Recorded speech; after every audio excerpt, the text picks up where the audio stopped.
नाज़रीन, निगरान वॾे वज़ीर जस्टिस रिटायर मक़बूल बाक़िर ऐं इत्तलात खाते जे सूबाई वज़ीर सैयद मोहम्मद अहमद शाह सां गॾु मिठी ऐं इस्लाम कोट जो ओचितो दौरो कयो।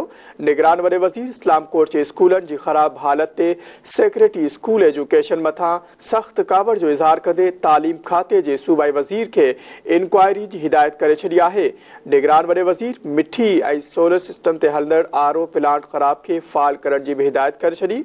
पेश है शब्बीर लाशारी की report.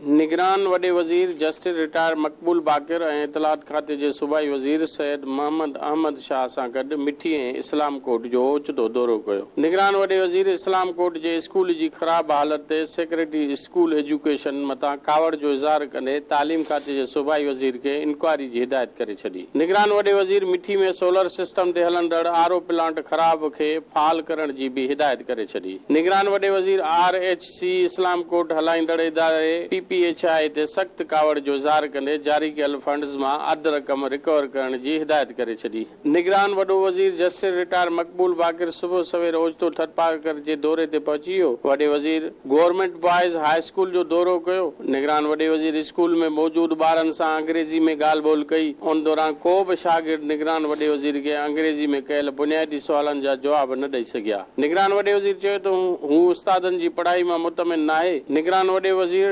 Director education Akhtar bag ते सख़्त कावड़ जो इज़हार कयो। डायरेक्टर एजुकेशन वॾे वज़ीर खे ॿुधायो त स्कूल में 50 उस्तादनि जी ज़रूरत आहे, पर रुगो 19 उस्ताद मुक़रर थियल आहिनि। निगरान वॾे वज़ीर मक़बूल बाक़िर हेडमास्टर जी ऑफिस वेही इजलास जी सदारत कई। निगरान वॾे वज़ीर खे हेडमास्टर पंहिंजे ठाहियल टाइम टेबल जी बि ब्रीफिंग न ॾेई सघियो। निगरान वॾे वज़ीर चयो त जॾहिं असां पंहिंजे महिमारनि खे पाण तबाह करे रहिया आहियूं त तरक़ी किथां थींदी। वॾे वज़ीर स्कूल में प्रैक्टिकल लैब जे दौरे दौरान प्रैक्टिकल पढ़ाइण जे तरीक़ेकार खे बि नाक़स करार ॾिनो। मैथ जो उस्ताद केमिस्ट्री जो प्रैक्टिकल कराए रहियो हो, जंहिं ते वॾे वज़ीर डायरेक्टर एजुकेशन हेडमास्टर ऐं स्कूल जे इंचार्ज ते सख़्त कावड़ जो इज़हार कयो। निगरान वॾे वज़ीर इंस्ट्रक्टर ओम प्रकाश ते बि सख़्त कावड़ जो इज़हार कयो। संदसि चवणो हो त लैब में मौजूद सामान ते धूड़ चढ़ी वई आहे। निगरान वॾे वज़ीर रूरल हेल्थ सेंटर इस्लाम कोट जो पिणु दौरो कयो। निगरान वॾे वज़ीर जो चवणो हो त खेसि हैरत आहे त इमरजेंसी वार्ड में ऑक्सीजन जो हिकु बि सिलेंडर न आहे। निगरान वॾे वज़ीर इंस्पेक्शन न करण ते DHO डॉक्टर बाक़िर जतोई ते कावड़ जो इज़हार कंदे HRC एडमिनिस्ट्रेशन अब्दुल हफीज़ खे सबब जणायो ऐं नोटिस ॾियण जी हिदायत करे छॾी। संदसि चवणो हो त एडमिनिस्ट्रेटर पंहिंजो कमु करण में नाकाम थी वियो आहे। निगरान वॾे वज़ीर RHC मेल वार्ड जे दौरे दौरान हिकु मरीज़ खे ऑक्सीजन सिलेंडर लॻल हुयो, पर उहो कमु न करे रहियो। उन ते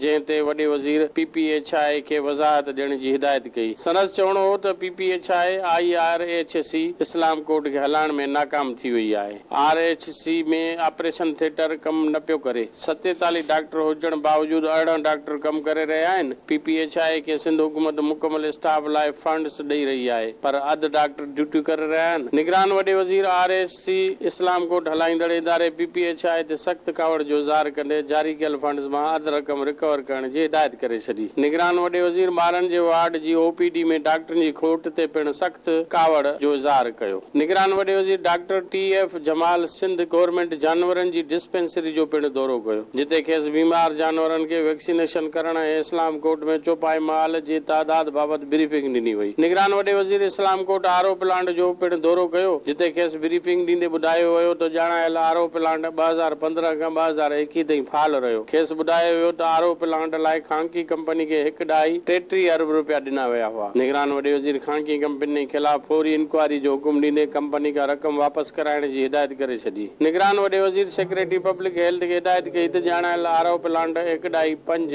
MGD जो आहे। निगरान वॾे वज़ीर सेक्रेटरी पब्लिक हेल्थ खे हिदायत कई त ॼाणायल आरओ प्लांट 1.5 MGD जो आहे, जेको हिकु हफ़्ते अंदरि फाल करे रिपोर्ट ॾिनी वञे। वॾो वज़ीर दौरे दौरान मारवी जे खूह ते बि वियो, जिते थर जे लोक फनकारनि वॾे वज़ीर जस्टिस रिटायर मक़बूल बाक़िर ऐं सूबाई वज़ीर सैयद मोहम्मद अहमद शाह जे आॾो ॻाए वॼाए आजा कई। वॾे वज़ीर मारी जे ॻोठ भालवा जे म्यूज़ियम में रखियल मारवी जा ज़ेवर, कपड़ा ऐं चादर ॾिठी ऐं ॻोठाणनि सां वेही उन्हनि जा मसइला पिणु ॿुधा।